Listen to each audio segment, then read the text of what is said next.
Howdy, 8th grade. Today I want to talk to y'all about some special systems of equations.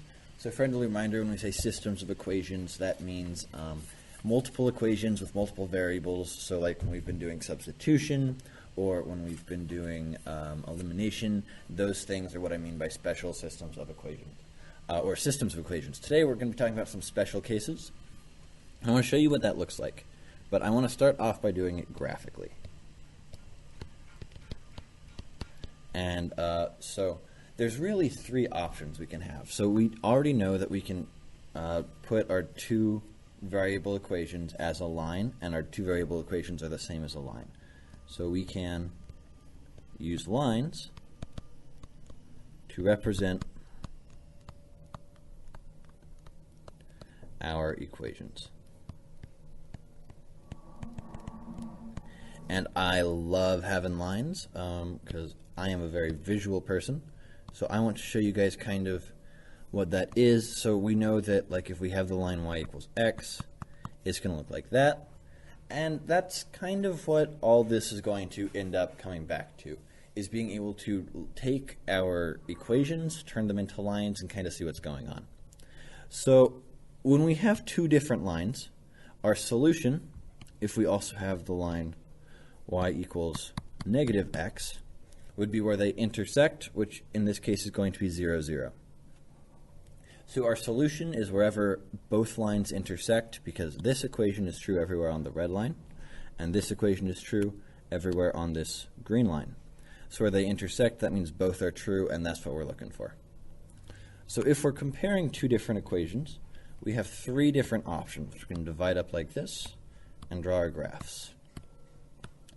The first option is the one we've seen already, where we have two lines go in different directions and they intersect. And if they intersect, that means we have one solution, so that's good. One solution. And if there is one solution, then we can say that this is consistent because there is a solution, and the lines are different, so they're going to be independent of each other. So independent. Not only independent, but also consistent. Another option we can have is going to be if I have one line, let me make this line a little bit thicker so we can see what's going on, right here, then my second line is going to be the exact same line as the first. What this means is that our lines are going to be consistent, but they're going to be dependent.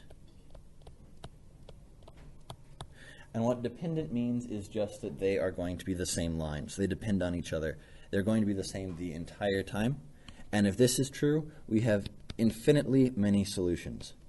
Infinitely many solutions. And that's going to be, again, consistent because there are solutions, but dependent because, well, you can pick any solution you want, because there's infinitely many of them. The last option is that there would be no solutions. And what that would look like is if we had two parallel lines, they would never touch, and we would have no solutions. And if there's no solutions, we call this an inconsistent system. And it is inconsistent because there's nothing we can do about it. It's impossible for both of those to be true. And so if we're looking for a solution and there is no solution, that is inconsistent. So I want to go over what these mean one more time. Consistent means there is a solution, and independent means the lines are different.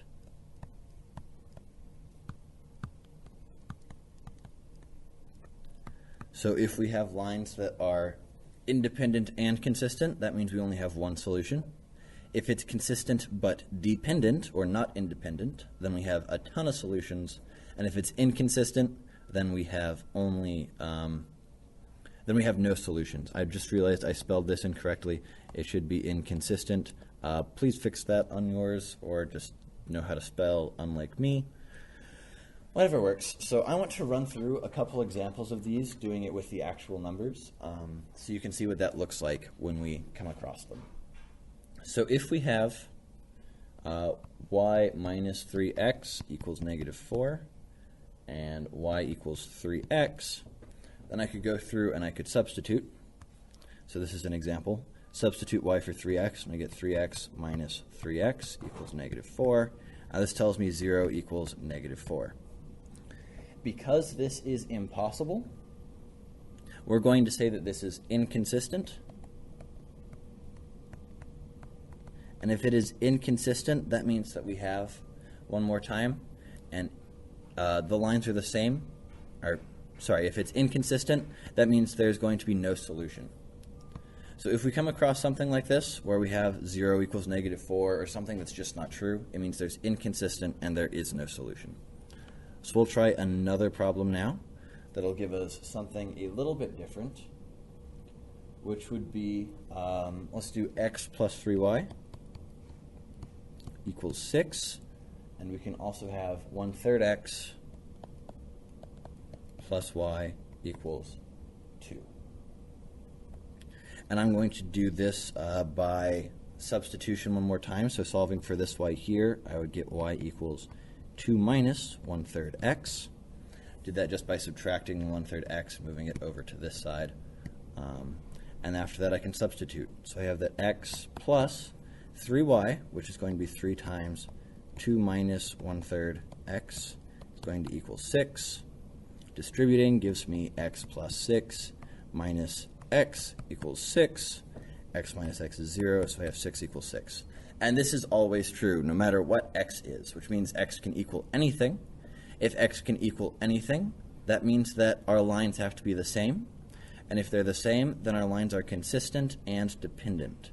So these lines would be consistent and dependent.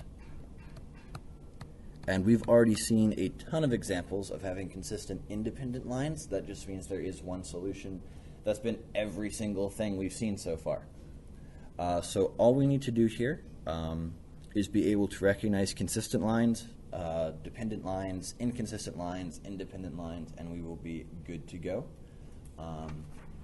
There are just a couple things in lesson practice, like 5 questions, and they're trying to go through saying, how many solutions are there? What kind of system of equation is this? And I think it's things we should be able to do. I'll see y'all in class, and have a great day.